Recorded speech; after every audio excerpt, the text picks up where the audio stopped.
మీ business ఏదైనా మీ ఊర్లో promotion చేయాలంటే అది సుమన్ టీవీతోనే సాధ్యం. ఇప్పుడే సంప్రదించండి. నమస్తే, welcome to Suman TV. Congress ప్రభుత్వం రైతులకు సంపూర్ణ రుణమాఫీ చేస్తాం, అలాగే 6 గ్యారెంటీలో బాగా రైతు భరోసా కానీ రైతులకు ఇచ్చే 500 బోనస్ కోసం కానీ వాళ్ళు చేస్తామని హామీలు అయితే ఇచ్చారు. ఇప్పటి వరకు కూడా సంపూర్ణ రుణమాఫీ జరగలేదని రైతులైతే ఆందోళన వ్యక్తం చేస్తున్నారు. మాజీ మంత్రి హరీష్ రావు సిద్దిపేట ఎమ్మెల్యే పిలుపు మేరకు నంగనూరు మండలంలో వివిధ గ్రామాల నుంచి పెద్ద ఎత్తున ఇక్కడ భారీగా రైతులు అయితే తరలి రావడం జరిగింది. దానికి సంబంధించి కూడా పూర్తి వివరాలు ఇక్కడ రైతులను అడిగి తెలుసుకుందాం. చెప్పండి అన్న, ఏ ఊరు నుంచి వచ్చారు, మీ పేరేంది, అసలు రైతు రుణమాఫీ కోసం ధర్నాకు వచ్చారు కదా, చెప్పండి. మేము మా మండలము అక్కెరపల్లి గ్రామం నుండి వచ్చినాము. మా దగ్గర 900 మినిమం 800 మంది ఉంటే మా రైతులకు మినిమం ఒక 35% మెంబర్స్కి అయింది రైతులకు. ఇంకా మిగతా వాళ్ళకు కూడా 1,00,000 లోపు ఉన్న రైతులకు కూడా రుణమాఫీ కాలేదు. వాళ్ళు చాలామంది ఉన్నారు. ఇవాళ గౌరవ ముఖ్యమంత్రి గారు మరి మేము అందరికీ సంపూర్ణమైన రుణమాఫీ చేసినామని, ఇవాళ పూర్తి సంపూర్ణ రుణమాఫీ చేసినామని చెప్తుండ్రు. అది బూటకపు మాటలు. ఇవాళ రైతులు స్వచ్ఛందంగా మన మండలంలో ఎవరికి వారే వచ్చి ఇవాళ మాకు రుణమాఫీ కాలేదని ఇవాళ విన్నవించుకుంటారు. దానికి తోడుగా చాలామంది రైతులు కూడా మరణించడం జరుగుతుంది. దాన్ని పట్టించుకోవడం లేదు.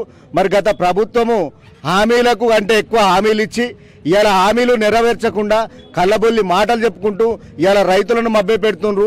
మరి రైతులకు మభ్య పెట్టడం రుణమాఫీ చేయడమే కాక ఇంకా వాళ్ళకు రైతు భరోసా కింద మరి రైతు 15,000 రూపాయలు ఇస్తామన్నారు.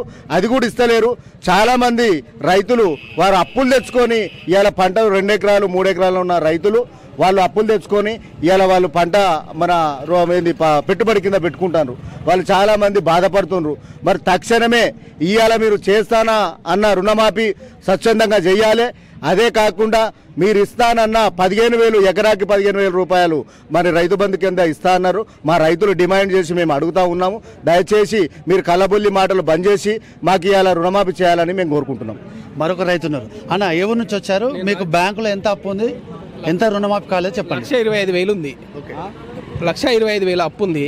దానికి ఫస్ట్ విడత మన రేవంత్ రెడ్డి గారు గెలవగానే నేను ఫస్ట్ సంతకం రుణమాఫీ మీద పెడతా అని చెప్పి ఫస్ట్ సంతకం పెట్టేస్తా అన్నాడు. మాట తప్పిండు.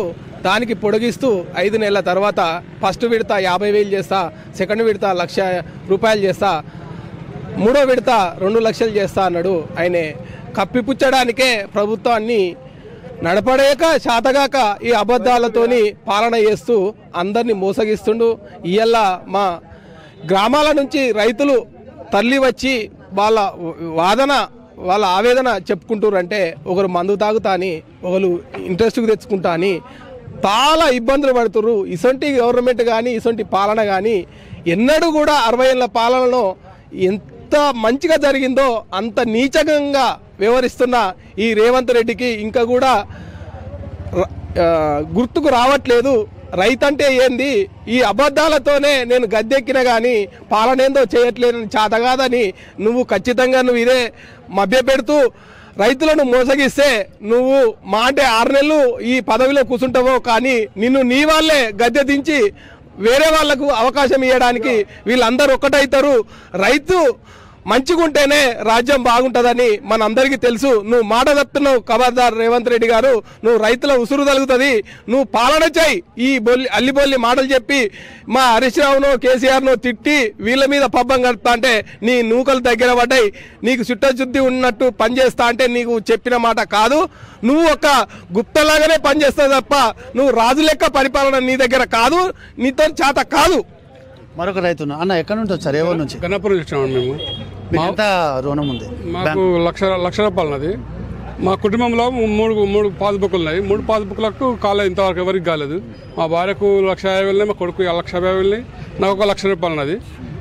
అట్లా మాకు 4,00,000 రూపాయలు మా మొత్తం కార్డు పక్కా పెట్టేసారు. ఎందుకు, కారణం ఏంటి? ఒక అది బియ్యం కార్డు మీద ఇస్తా అంటారు వాళ్ళు, రేషన్ కార్డు మీద ఇస్తా అంటారు. ఆ రకంగా మాకు 3 కార్డులు ఉన్నాయి కాబట్టి మాకు ఎవరికి ఏమి మాఫీ కాలేదు. ఇస్తామన్నారు. ఇంకా మాది ధరణిలో చెప్తే వాళ్ళు అంటారు వస్తాయని చెప్పంటారు. ఇంతవరకు రాలేదు. సంబంధిత అధికారులను కలవడం జరిగింది. కలిసి మీ ఆల్రెడీ ప్రభుత్వంలో ఉన్నది వస్తుంది అని చెప్పంటారు. ఇంతవరకు రాలేదు. మరొక రైతు ఉన్నారా, చెప్పండి అన్న, ఏ ఊరు నుంచి వచ్చారు మీరు? మేము మా విలేజ్ వచ్చి దర్గాపల్లి, నంగనూరు మండల్, సిద్దిపేట డిస్టిక్. నాకు 2 లక్షల రుణం ఉంది. మా భార్య పేరు మీద 1,00,000 రూపాయలు ఉంది. 3 లక్షల రుణం ఉంది. ఏమంటున్నారంటే మీ ప్రాసెస్లో ఉంది, ఇప్పుడే కాదు అవుతుంది అని చెప్తున్నారు. రేవంత్ రెడ్డి గారు, ఇది మీరు చేసేది ఇది కరెక్ట్ కాదు. మీరు డైరెక్ట్గా మీరు 2 లక్షలు మాకు వేసినట్టయితే మేము మిగతా మేము కట్టుకుంటాం కదా, మీరు కరెక్ట్గా 2 లక్షల రూపాయల రుణమాఫీ చేయాలని మేము కోరుకుంటున్నాం. ఇక్కడ మరొక రైతు ఉన్నారు. చెప్పండి, ఎక్కడి నుంచి, ఏ ఊరు నుంచి వచ్చారు మీరు? మీ ధర్నాకి దర్గపల్లి గ్రామం నుంచి వచ్చాను. నా పేరు వనరమల్లారెడ్డి.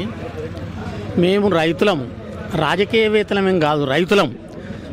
కానీ రైతులమే నిన్ను పెద్ద చేసేది రైతే, నిన్ను చిన్న చేసేది రైతే.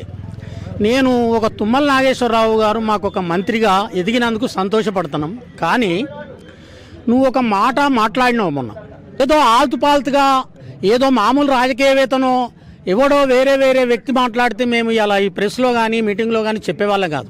నువ్వు ఒక వ్యవసాయ శాఖ మంత్రివై ఉండి నువ్వు అధికారికంగా ఈ మాట మాట్లాడినావు కాబట్టి నీకు ముఖ్యమంత్రి రేవంత్ రెడ్డి గారి బలం మీద మాట్లాడినావా, నీ ధైర్యం ఆ మాట నిలబెట్టుకోకపోతే నువ్వు హరీష్ రావు రాజీనామా చేసుడు కాదు, నువ్వు రాజీనామా చేయవలసిన పరిస్థితి వస్తుంది. ఒక వ్యవసాయదారులము, మాకు అన్యాయం చేయొద్దని దయచేసి సభాముఖంగా కోరుకుంటున్నాం. చూసుకోవచ్చు, ఇక్కడ నంగనూరు మండల రైతులైతే వివిధ గ్రామాల నుంచి పెద్ద ఎత్తున కూడా స్వచ్ఛందంగా ఇక్కడ తరలి రావడం జరిగింది. ఈ ధర్నా చౌక్ దగ్గర మాత్రం వాళ్ళ రైతులైతే ఆందోళన, ఆవేదన వ్యక్తం చేస్తున్నారు. తక్షణమే సంపూర్ణ రుణమాఫీ ఖచ్చితంగా చేయాలి. లేని పక్షంలో వివిధ మండలాల నుంచి నియోజకవర్గాల వారుగా రైతులంతా ఏకతాటికై వచ్చి హైదరాబాద్ దిగ్బంధం చేస్తాము, రేవంత్ రెడ్డి ఇల్లు కూడా ముట్టడిస్తామని కూడా రైతులైతే కొంచెం హెచ్చరికలు అయితే జారీ చేస్తున్నారు. కెమెరామెన్ అంజితో భూపతి, సుమన్ టీవీ, సిద్దిపేట.